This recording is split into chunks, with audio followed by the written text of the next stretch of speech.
today I'm going to try to install a new shower head, a long shower head, in my shower here in my new house.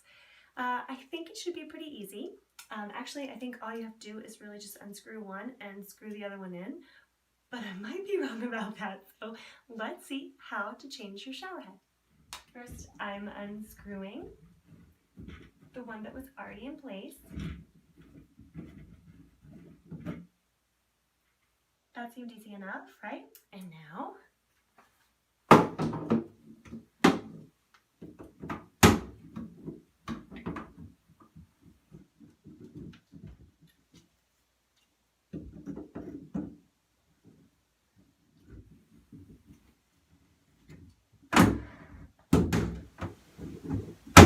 maybe not as easy as I thought.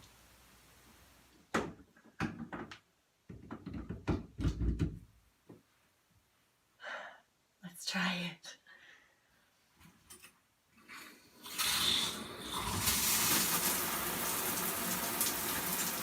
We have a little leak though, so we need to make it tighter. Okay, here we go again.